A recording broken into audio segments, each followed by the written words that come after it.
The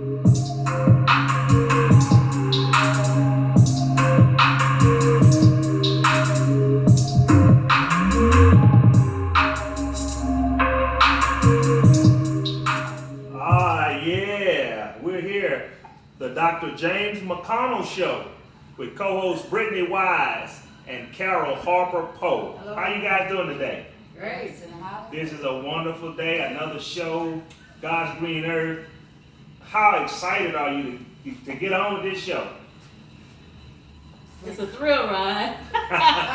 Definitely a thrill ride. Start out asking questions. Wonderful. All I can say, just wonderful, wonderful, wonderful. Definitely a thrill ride. We're glad to have you guys here.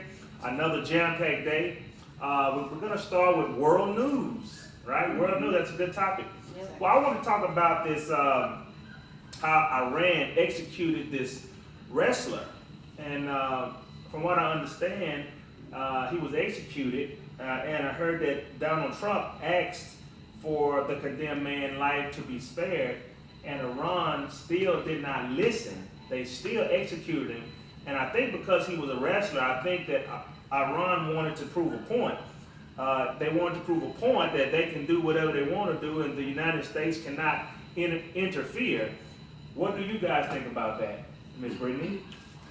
Well, I did some research on it, and apparently him and his two brothers were protesting the Iran economics in 2018, and the security guard lost his life.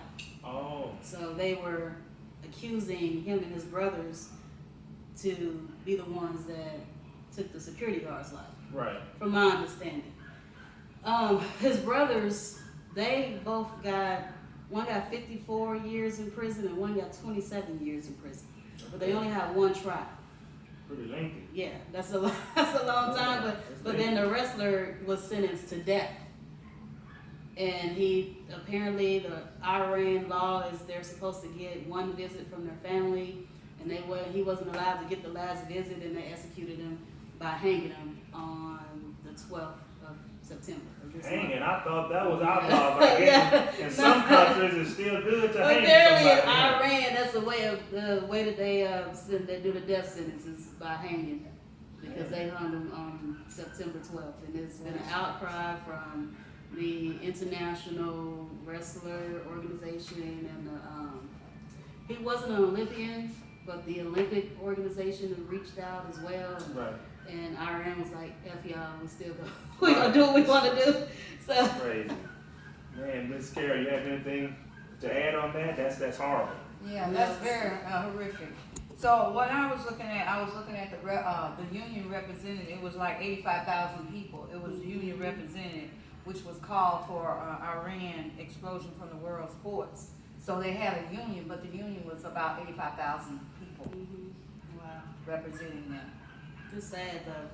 It's been an outcry from my understanding that, they're really upset about how Iran handled the whole situation. And apparently some people believe he was actually innocent. Right. But because he was a known wrestler, Iran used that to prove a point. Hey, y'all need to stop protesting. Well, the International Olympic Committee, they were shocked and saddened by the news of the wrestler's execution. And so it's just one of those deals where I guess you're in one of those places, just like when they try to cut an American head off on TV. You got a country like that, then they'll definitely do whatever they want to their own, right? Crazy, absolutely crazy. So that is just that's just horrible. So I guess we're going to move on to our next topic in world news, and that's going to be the wildfires. What do you guys know about that? How about you, Miss Carol? Anything about the wildfires really that you want to talk about? Actually, the wildfires are spreading, and people are losing a lot of land and homes.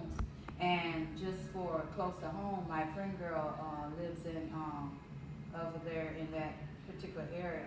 And she said her friend girl called her and told her it was right at her front door.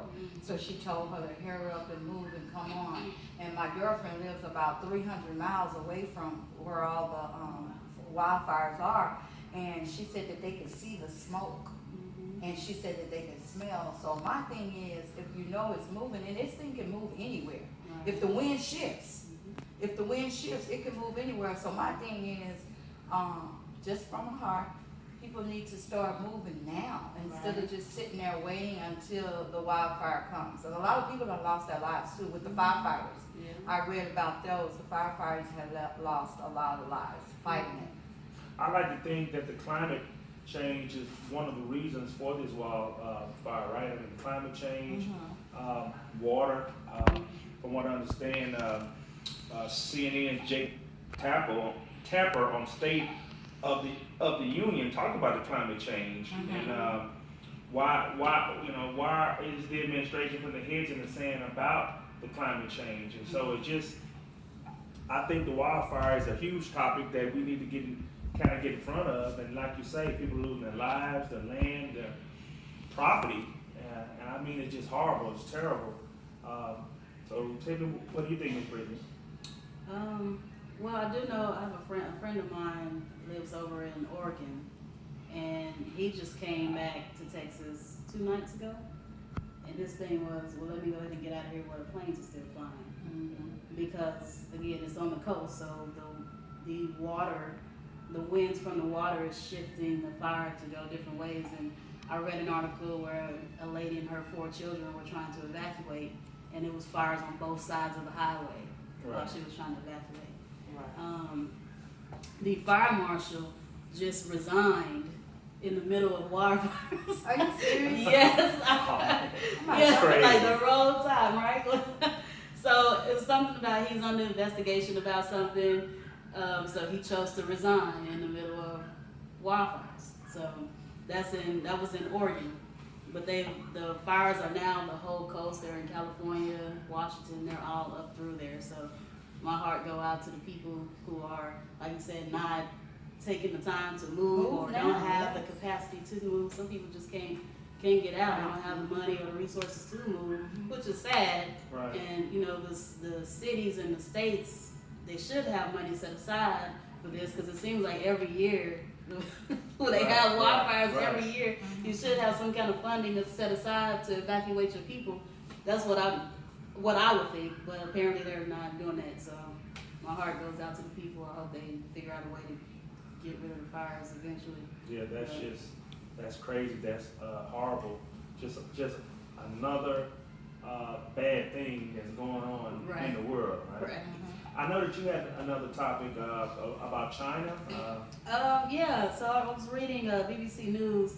They were talking about India and China having territory battles, and they kind of ceased a little bit. It's not completely done. They're still kind of fighting over this one region that borders both India and China. But they recently I read that they've met 18 times since 2014. And people are hopeful that they'll come to some kind of resolution, but China don't want to be bullied. Right. But China has also been in, what did it say? China's been in diplomatic confrontation with several countries since the U.S. officials accused them of not controlling the coronavirus outbreak. Really? Well, I heard that both sides since 1967 has been steadily increasing their military force. Yeah. And I think we're at a real stage where they can actually come to a military conflict. And so India and China, I mean, they're kind of a radical type of country anyway. So I think it's one of those deals where, my God, maybe I wonder, is this something that the United States need to intervene? So Ms. Carol, what do you think as far as that concern, as far as the United States? Do you think that we ought to intervene as far as this India and China deal? Actually, in reality, we got enough fires to put out ourselves. Okay, we got a lot with the coronavirus and stuff like that.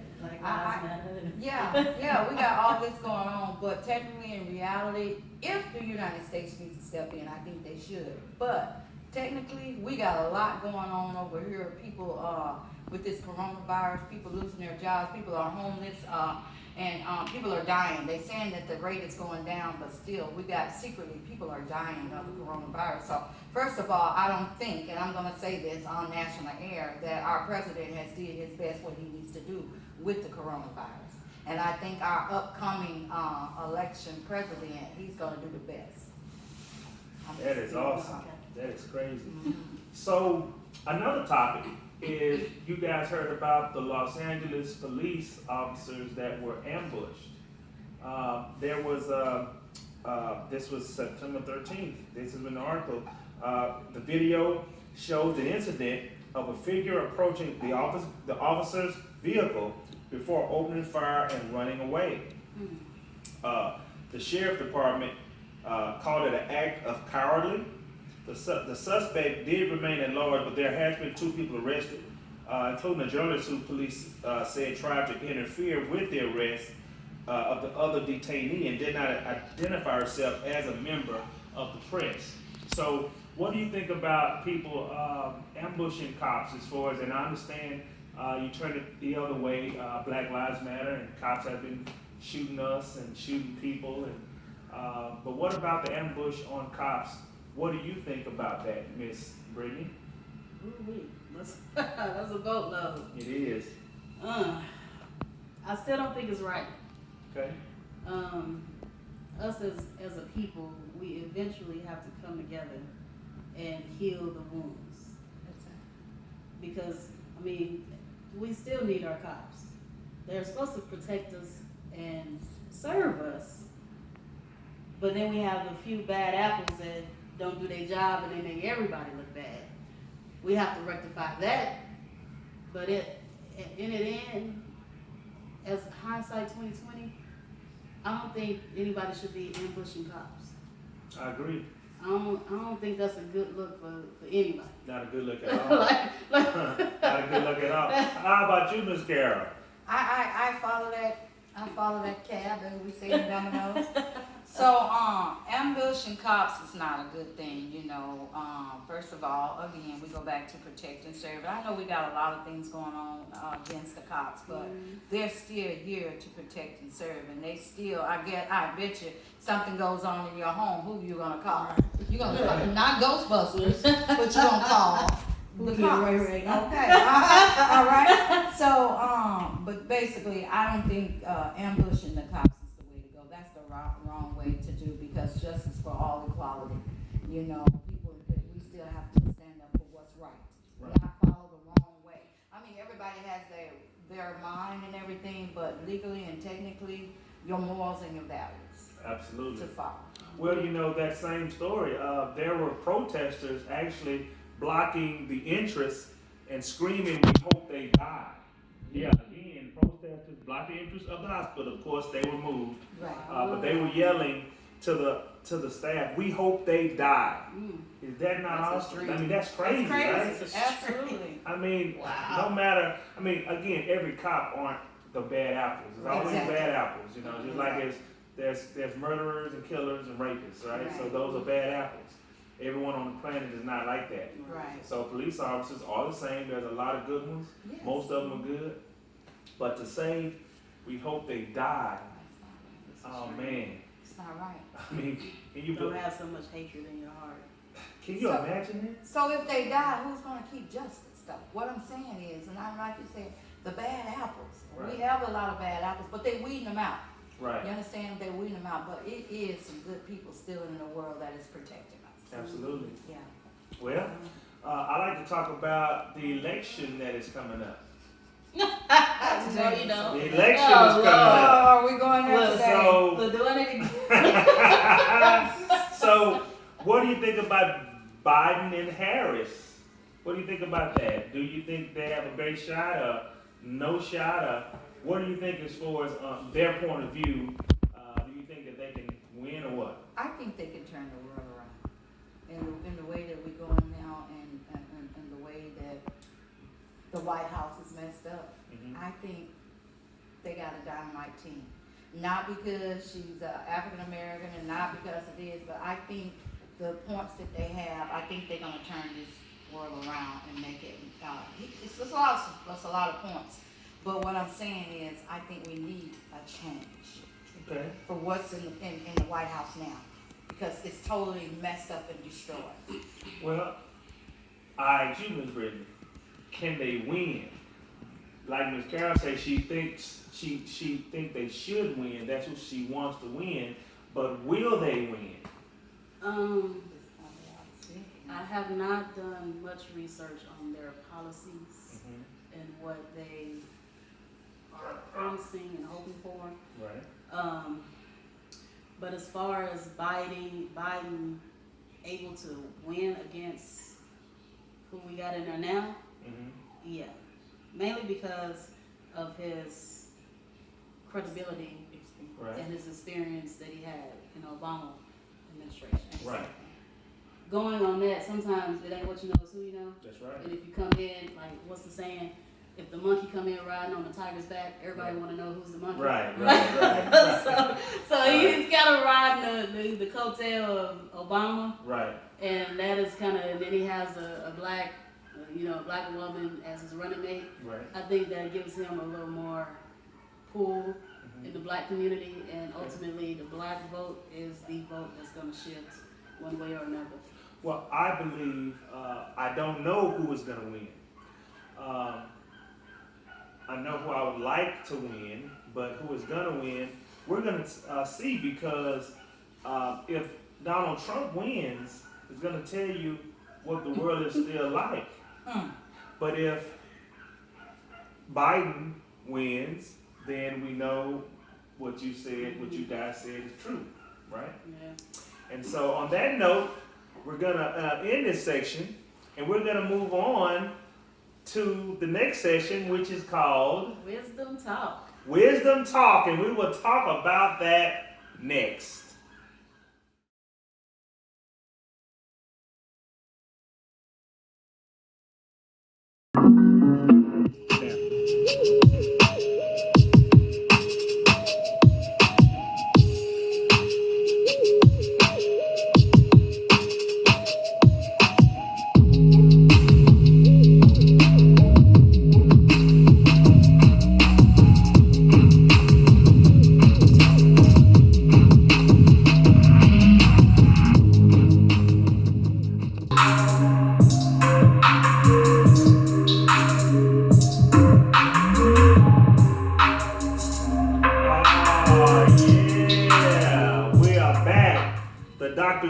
McConnell Show with co-hosts Brittany Wise and Carol Harper Poe. Hello.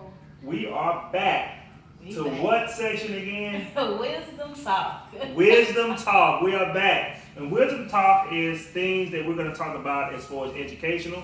And this one is considered self-improvement. Self-improvement. So, Miss Carol, how would you tell someone to self-improve, or how would you self-improve? Well, some ways that I would self-improve is do something that you're terrified of. Something that you're afraid, something that we're not going to be like Will Smith, jump out of a plane, but something that, on his 50th birthday, something that you're fearful of and you could beat it. Fear is nothing. It's just an inner, doctor, you can go with me, just the inner emotion that you're afraid of. Like, I'm afraid of snakes. I hate snakes, okay? I'm not going to never get by them, but something that you're very fearful about, try it and do it every day. And set yourself up to win. By setting yourself up to win, you, I think I'm running into the next topic. You study. You have confidence in that you're gonna win. Just always stay positive and visualize yourself as being in that place. Well, Miss Carol, what has snakes ever done to you to hate them? Nothing. It's just, it's just the slimy and the skinny and the squirming and I'm very fearful of snakes. Well, I know this is slightly off topic, but do you know what's the most dangerous snake? What's it called? A cobra? No, it's a baby snake that's venomous. a lot of different snakes has venom, but the bigger grown snakes, they know exactly how much venom they want to let go. Sometimes they just want to paralyze their person. Sometimes they want to kill. A baby snake doesn't know, so they give out all the venom and they kill you. Oh, And really? so the baby snakes, believe it or not, are the most scared. Now you're really gonna be scared of snakes. I am. You got me. You really get thinking because I have to cut the yard Ah. and everything else. But I have boots on, so everything's great. So. Well, how about you, Ms. Brittany? I mean, how would you tell our viewers here to self-improve, and how would you self-improve? For me, I would pour self-love. Okay. So, oftentimes the saying is true. If you don't love yourself, then how can you love anybody else? Exactly. So, through self-love, you're pouring into the things, the nurturing things that help you move forward and help you be more confident and do more in your life. And that to me is a good part of self-improvement, because to be honest with you, how can you build a raft for somebody else if you're drowning? That's right. I actually like that. I like self-love. Self-love. See, if you love yourself, then you'll take good care of yourself. Absolutely. And we all want to take good care of ourselves. No Self-improve, man, that is awesome. Yeah. So I like to talk about, I like to be able to self-improve communication skills, Okay. right? All right. So in communication skills, it starts with listening. Okay. I'm doing better with listening. A lot of times I've been a motivational speaker. I've been a guy that likes to talk a lot. And, You don't say. and, Okay. Are you really So, saying that right now? yeah, I like to talk a lot. Y'all heard it. Y'all heard it first. But listening is part of the battle when you're talking to customers and all that kind of stuff. So listening is something that I have to do better and do better at, and I have been. I've been working hard on listening, because another part of communication is public speaking. That's the one that's probably my strong suit, because I do talk and I am loud enough. I have a loud mouth, a loud voice. And so then presenting is something that we have to work on to improve, and that's another thing that I'm strong at, is presenting what you want to present to a person if it's your business or whatever you're trying to tell someone.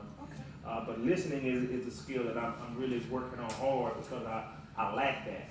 Okay. And I do listen, but I'm trying to do it more, listen. So anyway, our next category, we're going to talk about confidence. Okay. Confidence. How about that, Ms. Brittany? Talk to me about confidence. Oh boy, what you want to know about confidence? How do you help someone improve their confidence? Let's see. Well, the best way to start is getting them to believe in themselves. One of the things I try to do is I meet people where they are. So if they're, if you have like a kid and you're trying to teach them how to swim, Right.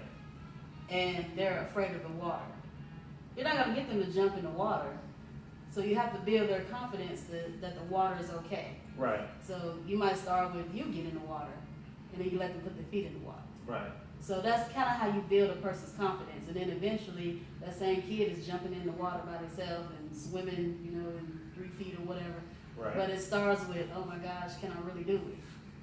Well, I like to think, okay, so some ways to help build your confidence is, one, visualize where and what you want to be. Visualize what you want to be and where you want to go. Visualize it. That's confidence, right? Also, affirm yourself. Affirm yourself that you're doing exactly what you're supposed to be doing. Okay? Do one thing that scares you every day, meaning radically positive things to help you focus. Every day? Every day. You should radically do those things. Okay? Set yourself up to win. Whatever that is. Whatever that is, no matter what we're talking about, you set yourself up to win as far as the tools that you're using, the words you may use, the scripts you may use as it pertains, what we're going to do on this show, what we're going to talk about. You want to set yourself up to win. What do you think about that, Ms. Karen? How would you tell someone to improve their confidence? Well, first of all, like everybody else is saying, is you really have to feel good about yourself. I mean, if you're feeling bad about yourself, you're thinking that you're going to fail, that you're a failure. But like I hear Brittany say it all the time, you are what you think. It's just like you are what you eat. If you think you're gonna fail, you're gonna fail. Right. So, and your emotions. If your emotions are saying, "Oh, I can't do this. I can't do this," I think of the train. I think I can. I think I can. I think I can. So, self-confidence to me is believing in yourself, knowing that you can do it, speaking up for yourself, and limiting other people's criticism. That's awesome. Criticism is good. Right. You want to know what you can change and what you can't. But a lot of people bring their baggage to you, and that makes you feel like their baggage is on you, and you feel like, dang, I can't make it today. Why? Because you allow other people to bring their baggage to you. It's okay to talk about other people's problems and stuff like that, but you also have to have a breaking point of other people's baggage. And also, whatever you face in that day, it begins with self-motivation. How you wake up in the morning. What are the first thing that you do? Just jump out of the bed? No, you have to meditate. Right. You have to encourage yourself before you get out of the bed. And of course, we all know about prayer. Everybody prayer different and do it whatever. But it's motivating yourself before your foot even hit the bed and say, hey, this is going to be a good day. Mm-hmm. I believe it's going to be a good day. Whatever's going to happen, it's going to be a good day. All right? And so I like to touch on another one as far as that concern, and that's helping someone else. I think that is the number one thing that we should always do. Help someone else. And I talked about how I like to help homeless a lot. Yes. But as it pertains to everyone else, I do try to help in a certain way, depending on what their life is all about. Mm-hmm. But if we put helping someone else first, putting it first, helping someone else, then I think we'll be blessed more, and we'll bless them more through Christ, through them, and through us. So I think... and your life will work out. I mean, not always being so selfish. Absolutely. It goes, you know, I was taught, if you think about yourself all the time, you're not going to get anywhere. And if you're going through so many trials and tribulations, go help someone else. Forget about your problems, because your problems is nothing. Because a lot of people out there are in a worse situation than you. Absolutely. Forget about yourself. And when you get about yourself and you helping other people, you feel so great. That is so great. Isn't that awesome? The next topic we want to get on is we want to talk about learning a different language. Mm-hmm. Now, me, I do know a little bit of French because my mom, she's a Frenchman, and my grandmother. So, bonjour, comment allez-vous? Oui, oui. Comment merci et toi? Si, si. So I know a little bit, but I would love to learn that more. Everybody want to learn Spanish, you know, not me. Even though Spanish is good, is bilingual. Absolutely. I want to learn more French because that's in my family. Okay. So I want to learn more French. That's me. That's what I would like. How about you, Miss Brittany? It's funny you asked me that. I studied Spanish for 8 years. Oh, really? And I'm still not fluent. Ain't that something? Come on, man. No. But part of that is I feel like if I was to go to a Spanish-speaking country and practice it more, then I could really pick it up and hear it better. Right. But I love languages. I love studying other cultures and learning about different people. I would like to learn a Hebrew language. Really? Yeah, one of the Hebrew languages, and I would like to learn Mandarin, just so you can kind of have the hieroglyphic language, the old Hebrew language, and then you have the Romance language of Spanish. Right. So if I have all three, then I feel like I'm a force to be reckoned with. I can go to almost any country and pick up enough dialect to where I can really communicate with, because it's really a handicap. Like if you go to another country and you don't speak the language and they don't know your language and you're trying to communicate with somebody, it's like a handicap. So now what are you saying to me? You kind of have this paranoia that somebody's gonna get over on you or treat you bad, and it's like, yeah, if you just learn the other language, then you're good. So, right. What about you, Ms. Carol? Okay. I have had a lot of experience with different languages when I've traveled overseas to Paris, London, and Ukraine and Russia and all of those. And we was in the taxi one day, just to give you an example of how crazy the language is.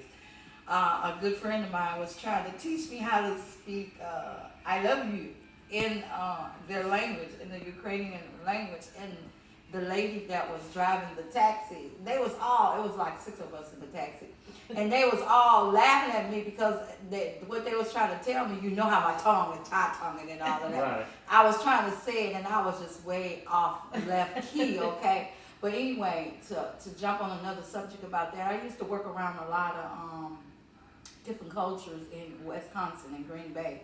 And one thing that I learned from them is no mas. No mas No means mas, no no more. more. And loco. Loco Crazy. means crazy.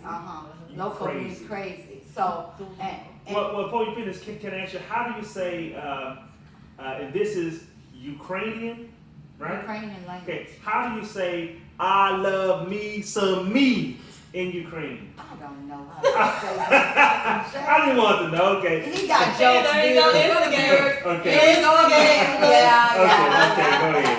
So, All right, go but ahead. also, Somebody write into the show and tell us how to say it. I know, right? I want to know, how do you say it? But to piggyback off of that, I love me some me.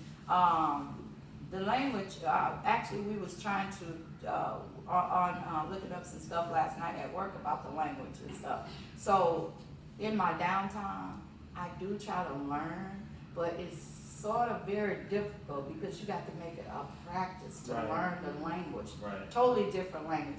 And I also want to translate my books in different That's right. languages. That's In right. French, I'm looking, I got some people in mind about translating. I want all different languages, all of my books translated, narrated, and that's one of my goals that's coming up in different languages so they can sell overseas. That's good. That is great. I got a couple of people in mind to do it. Really? At least the French, yeah, Okay. the French. Well, the next topic, since you're already talking, Miss Carol, talk to us about research. You want to talk about research? Research, Explain okay. to me about that. Research is good. Just the top of my head, when you research, you learn more. You Mhm. get more knowledge. Whatever you want to learn, Google is good. Mhm. Google is a good research. So if I want to learn about language, where do I go? I go to Google. Go to I Google. type in learning a new language or the French language or something like that. And research also, it helps you to study different studies and sources. Right. Say if I want to know something about you, Dr. James, what is that, your doctorate degree? In business administration With the brain. and SED in science. If I wanted to learn that, I will go and Google that. And I will see what kind of thing, what's the process you have to do, what you have to do with the brain and stuff like that. Even writing, if I wanted to do that, I would research on that. How do you start? How many words you need to do? What's this and that and that? Even in, what is your topic, Miss Brittany?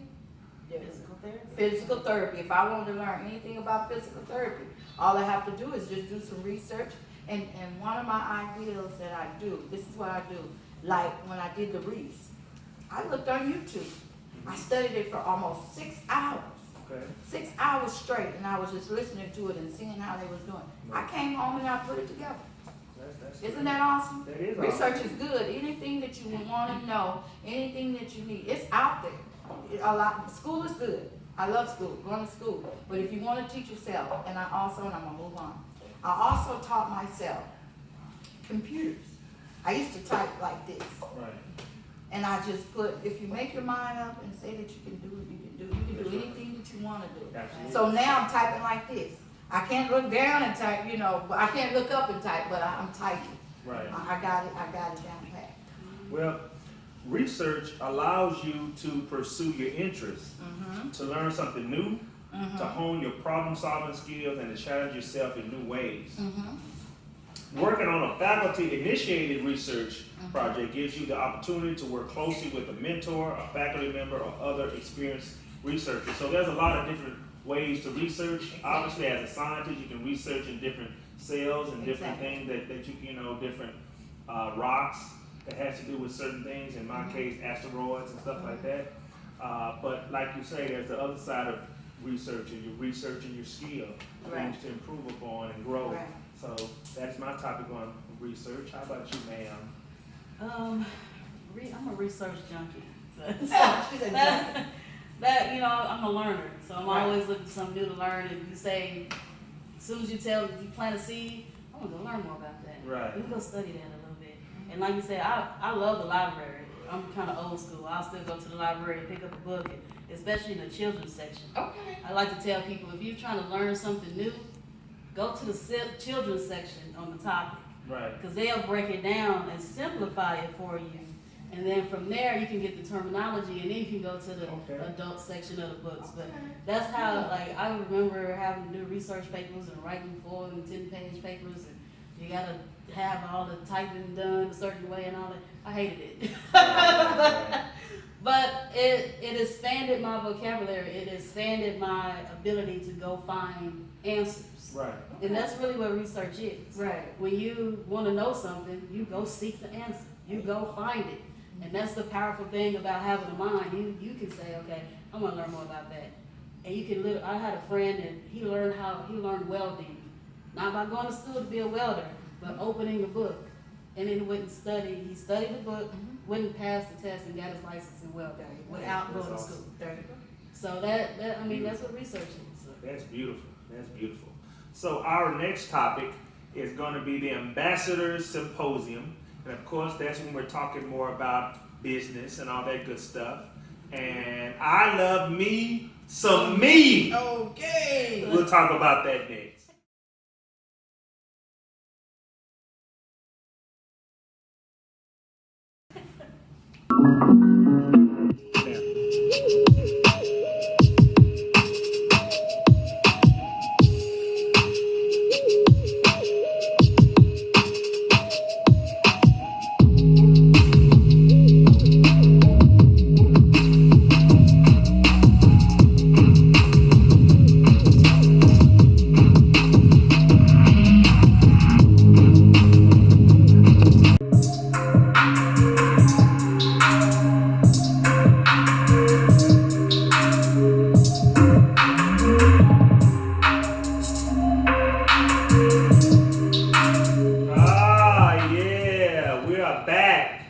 The Dr. James McConnell Show with co-hosts Brittany Wise and Carol Harper Poe. Hello. We are back. This section we're going to talk about ad copywriting. So my version on ad copywriting is, first of all, just look at the National Enquirer. You know, like think about when you stand in line and you look at those magazines sitting there, and they always have a headline that grabs you. Trump cussed out his wife. You know, or Lady Diana cheated on whatever. And you look at it and it makes you want to either grab it and keep reading. That's what good ad copyright does. It grabs you. So that's why when you do an ad copy, you want it, the very first few words has to be something that's radical. Like sometimes, like y'all know the adage called got milk? One time I did an ad say, got money?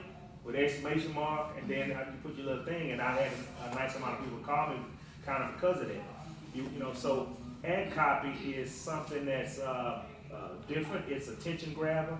A lot of times it goes with direct response marketing, meaning you wanted somebody to take an action, for what they just read. So ad copy is huge. It's important, especially for newspapers, social media. Sometimes when you're just speaking to someone. What do you think about that topic, Ms. Brittany? I think it's vital in business, especially if you have a website, because you have your ad copies on the website. Now you're not only making money in other avenues, but you're having a call to action, like you said. You have what do they call it, clickbait? Right. Where you Cardi B, such and such, such and such, you know? Right. And it's the clickbait to get them to click on it, and then you take them somewhere else. Right. So it's vital in business to help your business grow and to keep the brand aware. I mean, if you look around, the largest of large companies still do what? They still advertise. Absolutely. So why would we think as small business owners that we don't need to keep advertising? That's what I'm talking about. And plus, before we move on, this is the Ambassadors Symposium. We're talking about business. Go ahead. Right. So the question was? We're talking about ad copywriting. Ad copywriting, okay. So when I think about ad copywriting, I think of the slogan, KFC or Nike, just do it. So my brand is, for my particular thing, you could always see Carol's Publishing Company, but it's CPC. or CDH. That is mine, something that is strived with people. So copywriting is something that you want to grab, like everybody else is saying around the table. You want to grab attention. You want them to say, wow, that's interesting. Let me try that out and let me see that. Isn't that right, Dr. James? Absolutely. Okay. So great ad copy, all you need to always do is try to focus on what the person, what they want to accomplish. Okay. So you can make the ad, and it has to be done in 3 words, 2 words, Okay. 4 words. Can't be a sentence. You have to do, and meaning, of course, the ad copy, and then your content can go under, but it Okay. can't be a book of stuff. Okay. It can't be 5 sentences of anything. It has to be the ad copy, maybe a couple of sentences, and giving them an action. Okay. So ad copy is vital as pertains to having a business and reaching another type of person, because that'll be good in not just what we already talked about, but also direct mail. Okay. Most people don't do that anymore, but direct mail is really good. I haven't done it in a while, but I do it more strategically. Okay. Like a long time ago, they would send 1,000 postings out there, and you'd get about 2% response. At that 1,000, you get probably 20 people that are that may really look at it, and you end up getting 5 to 10 sales. Okay. And if you have a big ticket item, that's great. But 1,000 cents can be pricey as far as direct mail. But what I tend to do is, if I got someone's address and I'm doing business with them, Okay. I'll tend to send them a direct mail. Okay. And direct mail has made a lot of millionaire companies. So ad copy is something that we absolutely need to do and need to focus on as a group and as a company, because you just got to do it. Now, as far as compensation plans, okay, we're going to talk about compensation plans for your business. So, Ms. Carol, discuss with the viewers your compensation plan for people that sell your products, such as your books and your publishing services. What do you pay people that work for you, and then what do you pay for as a referral fee for people that just refer, but the people that actually work for you? What's the compensation plan? Well, my compensation plan for Carol's Publishing Company is that if I send you the link, and you have to tell me, the people that come to me and talk to me, or they buy or spend money with me or whatever, they have to tell me where they got this link from, and they got to tell me the person or whatever. Now, if they spend money with me, that person that send them the link will probably gain like 5% or 10% of the sale if they spend money. Mm-hmm. Now, referral fee, if they spend money, it's all about if they spend money, you will give a referral fee. It's probably $5 a person. Mm-hmm. It's $5 a person. So that's what I do. If they make money, if they spend money with me, you will get some kind of incentive. Okay. How about you, Ms. Brady? Well, for legacy services, that's my consulting company where I assist startup businesses and help them with their foundation and setting up the paperwork to incorporate and on and so forth. Usually for that, I do a $75 compensation payout. Okay. And that's for people who they actually bring to me to actually set up the business for a client. Okay. So if you bring me a client, it's $75 that you get, and you'll help. Okay. The referral, just to say, hey, I told this person about your business, that's a $20 gift card. Okay. Just to keep it short and simple. Now Okay. for my shared space, my dance studio space, anybody that will pay, if you bring me a client to pay for the monthly services of using the shared space, then that's a $50 compensation. Okay. Great. Awesome. That's awesome. That's good. Well, me being an Amazon of services, I have a lot of different compensation Definitely. plans and referral fees. Oh, So, definitely. obviously, anyone joining NBC's list, and the person that brings that person, they can make anywhere from $50. They can make, for someone that's taking a course, they can make it up to $500. You have a recruiter program that we have for bringing in a certain amount of people, and you can make $220 per month residual income every month up to infinity number. I mean, Okay. there's people that they can make $2,000 a month Absolutely. for bringing enough people in.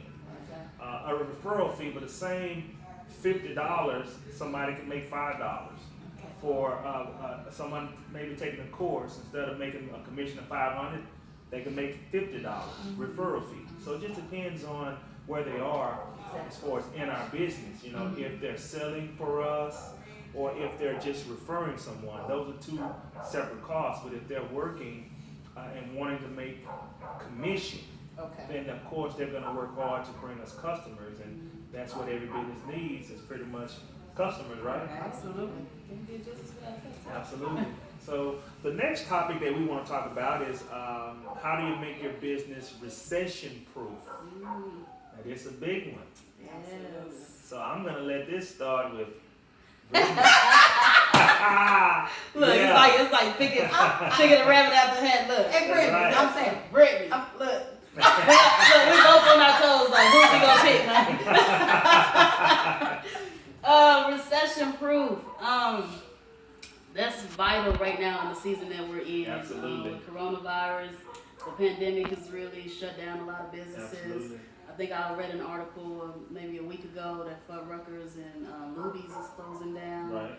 I saw 24 Hours Fitness close several locations. So the recession has stuck it to businesses that were barely floating, Right. and some businesses have actually benefited.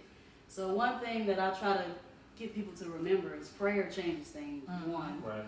And two, not every business is in a recession. Right. So if you look at, I have a friend that does engraving, and she makes trophies and stuff. Right. Well, right now with the schools closed, she's not really making money making trophies, Right. but she's making, they have the extra, the layer of protection, the screens between, you and I. You go to the bank Right. and there's a screen there, and Absolutely. she's making stuff like that. Right. So if you think outside the box, that's one way that you can recession-proof your business. Right. If you figure out, okay, this is what I do, how can I turn it and flip it and go with the trend? Right. Right. Like everybody's wearing a mask. Those companies, they're not in a recession, that's for sure. That's right. So- Absolutely. You're right. Those who make hand sanitizer, like I've heard on the news that alcohol companies that make alcohol, alcohol that you drink, Right. they're now making hand sanitizer. Really? Yeah, Man, you got that's crazy. alcohol in hand sanitizer, so that's They're how making they're money. Big money. staying afloat. So, And toilet paper included. right, right, Man. exactly. So that's how I would say recession-proof your business. Just think outside the box. Find something that you can do. You really just have to learn how to use your resources. And I won't say be a jack of all trades, because then you're a master of none. But There you go. at least if you figure out a way to stay afloat, then you Right. won't be a 24-hour. Absolutely. Yeah. Absolutely. So I believe the ones that have an entrepreneurial mindset, a recession for those type of people are great. Yeah. And the reason why they're great is that's the best time to buy stuff. Right. So I'm in the real estate investing business, and so I've had numerous people come to me already about buying some of the properties that I own in the Shreveport area, and I haven't sold, but that's what they're doing. So I've interned that to one other person, and they sold, and very, very cheap. And so that's just one part of it. But that's when you buy your inventory. If you sell products, that's when you buy stuff during the recession. That's what an entrepreneur thinks. That's how the mind thinks. You have to spend money then, really. When most people are saving, Right. Exactly. you have to spend money. And if you can fight against what is normally you're saving during this time, because you need to spend every penny toward things that you got to have. And if you can't do it, of course you can't do it. Right. But if you're in a position where you can spend money on whatever you need, your inventory, your products, your whatever, you're going to get deals, you're going to be able to get it, you're going to be able to grow. And so, but you do still have to focus on your finances, Exactly. because you still are in a recession. You have to grow your customer base even more, because one thing is people are holding on to their money more. But the key is to show them the pain points. So show them that. Hard to overemphasize the importance of increasing the number of customers that you have, especially during a recession. You have to grow it because typically if you're talking to 10 customers, you get 1 or 2 to buy. Now you have to talk to 20 customers to get 2 or 3 to buy. Okay. And so in that case, you have to grow your base. We need to expand internationally. That's what we're doing now. We have 3 shows. And all 3 shows, we're international, we're worldwide, we're United States, we're everywhere. Exactly. And so not just that, but our business, NBC, allow us to also become global. We're global with NBC's list. Exactly. We're global obviously with social media, Exactly. but we're global in the sense of now we have partners in different states. Right. And so it's huge. Stress test your business. You have to stress test your business to see if you can stay afloat and be able to prosper. Believe it or not, a lot of great businesses was born in recessions. They started it during that time, but I'm telling you, the money goes down.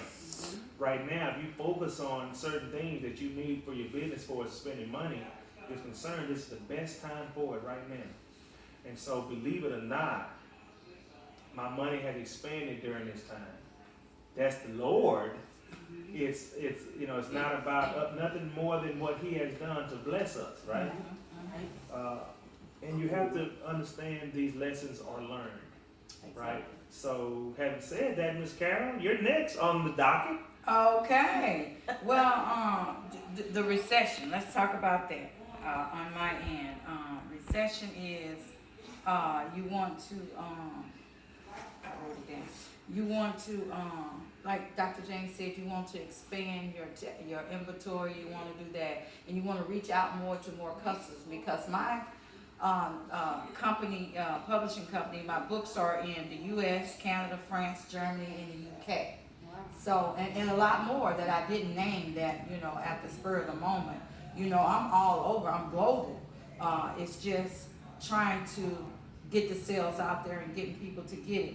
So the recession is you want to invest more in just mica, gold and silver, and you want to invest in your emergency fund, have an emergency fund set up, and a lot of people are striving in the midst. So in the companies that I did, just top of my head, it's like the food market. Everybody needs the food, Right. and they're booming. I mean, everybody needs food. You got what else? You got food. You got the who? Healthcare. Yeah.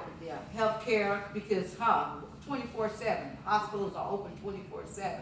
I mean, just basically the recession. It's how you go about it. Right. You can go down if you don't come up with new ideas and new ways of running your business. Your company can go down, Right. but you always want to think upon how can we better ourselves Absolutely. in the recession. Well, to talk more on that topic, you can't stop marketing.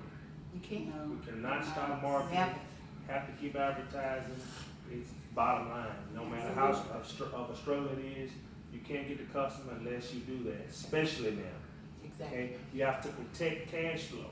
Exactly. So the money that you have coming in, you have to protect it. Yes. How? Invest in your existing customers. We talked about earlier about something I shared with you guys about helping some of our customers get trips and different prizes just for using our services. That's how you invest in your customer. Every single person that spends money with you, you need to do something. Exactly. Every single, even the one that spends $20 on your books, Miss Carol. Yes, sir. And of course, there's a different level. I'm not talking about somebody spend $25 with you, you got to give them a $10 gift card. No. I'm saying you need to take care of that customer somehow. And we've talked about that somehow. Yes. We talked about that a little bit before we got on this show, right? And so do things, you focus on the customer. If you focus and invest means spending money, right? So you invest, you spend money on the customer. First and foremost, Okay. it will come back to you incredibly. There's no way around it because every customer feels special then. Okay, so you have to sometimes, depending on the kind of business you have to renegotiate vendor agreements with more favorable terms if possible. So imagine people like McDonald's getting their burgers and fries that probably have gotten a deal from the vendors right now because they've had to slow down. And so they were able to renegotiate their agreement. And depending on how you're getting your product, you're getting them from a company, you may be able to do that to save you some money. Exactly. So it all depends on what kind of business that you have, but hopefully this recession will end at some point, and we'll all be soaring like birds, and everybody be happy with what's going on, because we want everybody to get what they want and gets what's deserved, which is a piece of the pie. We want the American dream. We want to make money, and so we want to take care of our families better. You want a joke, Dr. James? Of course. You said a piece of the pie. Who used to say that to Jeff? That's right. I want a piece of the pie, baby. Please sign. We finally got a piece of the pie. Okay, so we're at the end of this show, guys. That concludes the show. We thank you guys for coming. This was wonderful. This was the Dr. James McConnell Show, and we're looking forward to seeing you guys next week, same time, same channel. Good day. Goodbye. Peace out.